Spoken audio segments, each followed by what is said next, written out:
बिहार सच्ची कहानी। रिमझिम चतुर्वेदी पटना के जाने माने दंत चिकित्सक विश्वजीत चतुर्वेदी की पत्नी थी। धनाढ्य और उच्च शिक्षित होते हुए भी वह तंत्र विद्या का धंधा करती थी। विश्वजीत चतुर्वेदी के चेहरे पर परेशानियों की लकीरें साफ झलक रही थीं। वो कमरे में चहलकदमी कर रहे थे, वहीं से वह बार बार मुख्य द्वार की ओर झांक रहे थे, जैसे किसी के आने का बेसब्री से इंतजार कर रहे हों। इसकी वजह ये थी कि रात के करीब 10 बज रहे थे और उनकी पत्नी रिमझिम चतुर्वेदी अब तक घर लौटी नहीं थी। उनका मोबाइल फोन भी नहीं लग रहा था, बार बार वह स्विच ऑफ बताया जा रहा था। इससे विश्वजीत चतुर्वेदी परेशान हो गए थे। ऐसा उनके साथ पहली बार हुआ था जब पत्नी का मोबाइल फोन स्विच ऑफ आ रहा हो। रात काफी गहरा चुकी थी, ऐसे में उन्हें ये समझ में नहीं आ रहा था कि वह करे तो क्या करे। जबकि सभी परिचितों और रिश्तेदारों के पास फोन करके पत्नी के वहां आने के बारे में पूछ रहे थे। वहां से उन्हें पता चला कि रिमझिम उनमें से किसी के भी घर नहीं पहुंची थी। इससे उनका दिल और बैठा जा रहा था। ये 23 नवंबर 2021 की घटना है। बहरहाल विश्वजीत ने पूरी रात आंखों में काटी और सुबह होते ही श्री कृष्णपुरी थाने पहुंचे। उनके साथ बहनोई संजय पाठक भी थे। थाना प्रभारी S.K. सिंह ने संजय से तहरीर ले ली और रिमझिम चतुर्वेदी की गुमशुदगी की सूचना दर्ज कर आगे की कार्रवाई शुरू कर दी थी। रिमझिम चतुर्वेदी कोई मामूली महिला नहीं थी, वह पटना के जाने माने डेंटिस्ट विश्वजीत चतुर्वेदी की पत्नी थी, यानी मामला हाई प्रोफाइल था। ये बात 24 नवंबर 2021 की है। खैर, उसी दिन पटना के ही नौबतपुर थाने के डिहरा शेखपुरा गांव स्थित पुनपुन सुरक्षा बांध के किनारे सुनसान इलाके में एक खूबसूरत युवती की लाश मिली।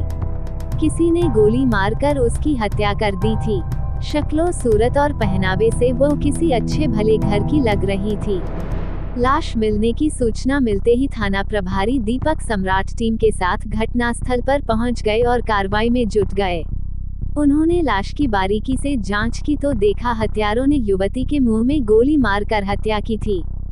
युवती का सिर खून में तरबतर था।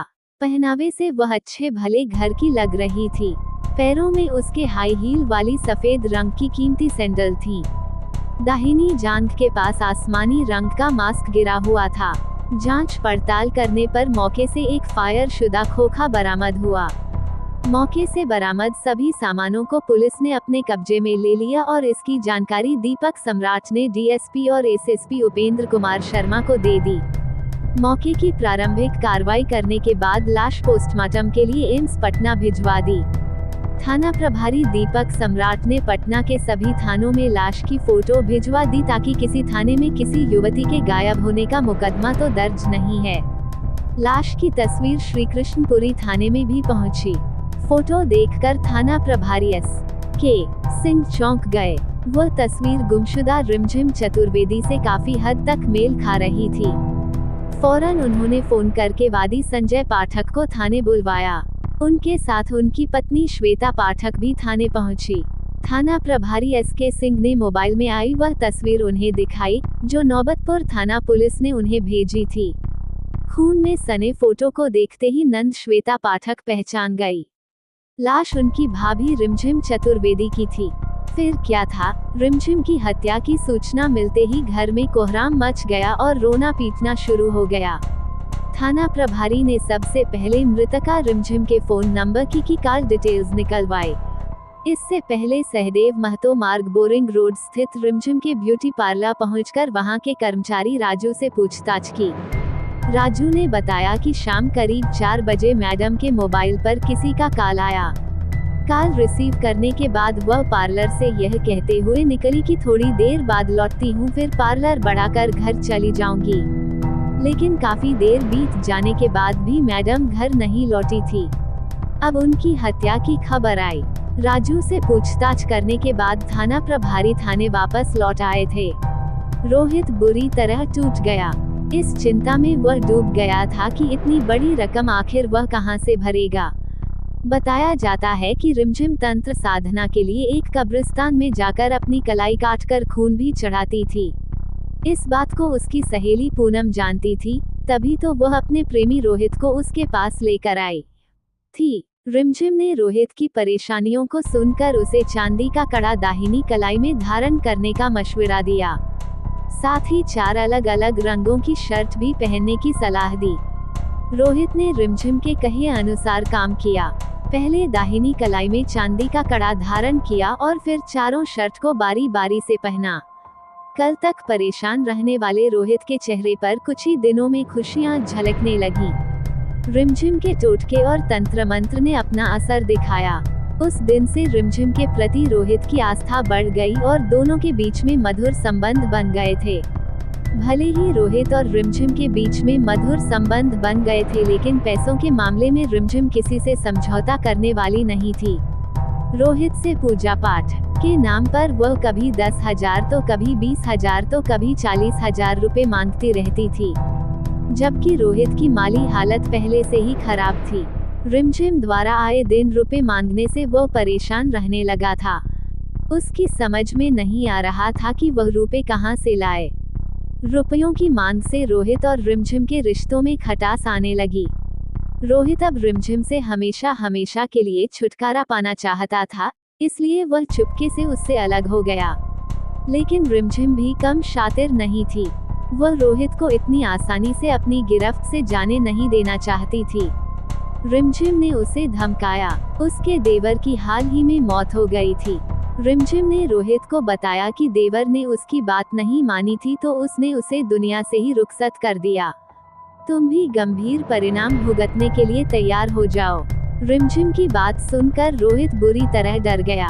रोहित रिमझिम और उसके काले जादू से छुटकारा पाना चाहता था, पर कैसे? रोहित डिप्रेशन में रहने लगा था। घटना से कई दिनों पहले की बात है। रोहित चाय की दुकान पर बैठा कुछ सोच रहा था, तभी वहां उसके दोस्त कमल शर्मा, सूरज कुमार और पवन आ गए। तीनों को अपने पास देखकर रोहित चौंका। फिर कुछ देर तक वे आपस में गप्पे हाँकने लगे थे, लेकिन रोहित के चेहरे पर वह चमक नहीं थी जो पहले हुआ करती थी। कमल शर्मा दोस्त रोहित को देखकर भांप गया था कि जरूर कोई न कोई बात है। फिर उसने उसकी परेशानियों के बारे में पूछा। परेशान रोहित ने आखिर आपबीती दोस्तों से बता दी। सचमुच मामला काफी गंभीर था और जीवन से जुड़ा था। फिर क्या था? उसी समय रिमझिम का काम तमाम करने का फैसला उन सभी ने ले लिया। इसके लिए कमल शर्मा ने 2 शूटरों रंजीत कुमार और राहुल यादव को 4 लाख की सुपारी देकर तैयार कर लिया। रिमझिम की हत्या की सुपारी का पैसा खुद रोहित ने रिमझिम से जमीन खरीदने के बहाने धोखे से लिया था और उसी पैसे से उसी की सुपारी दे डाली थी। योजना के अनुसार 23 नवंबर 2021 की शाम 4:23 पर रोहित ने रिमझिम को फोन करके पूछा कि वह कहां है। इस पर रिमझिम ने बताया कि पार्लर में है। राहुल ने कहा, एक जमीन देख रखी है, वहां चल कर के देखना कि बिजनेस के लिए अच्छी होगी या नहीं। आप भी साथ चलती तो मेरा काम बन जाता। रोहित ने अपनी बात कुछ इस अंदाज में कही कि रिमझिम चाहकर भी मना नहीं कर सकी और साथ चलने के लिए हामी भर दी। यही रोहित चाहता भी था। उसके जाल में रिमझिम फंस चुकी थी। उसे क्या पता था कि मौत उसका इंतजार कर रही है। ब्यूटी पार्लर से निकली रिमझिम फिर कभी लौट कर नहीं आई। इधर रिमझिम के हाँ करते ही रोहित के चेहरे पर कुटिल मुस्कान तैर गई।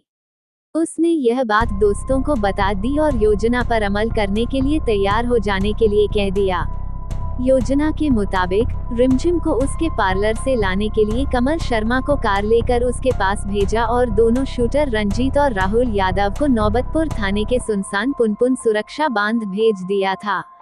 घंटे भर बाद कमल शर्मा रिमझिम को साथ लेकर पुनपुन सुरक्षा बांध के पास पहुंचा, जहां रोहित और उसके 2 दोस्त सूरज व पवन बेसब्री से उसका इंतजार कर रहे थे।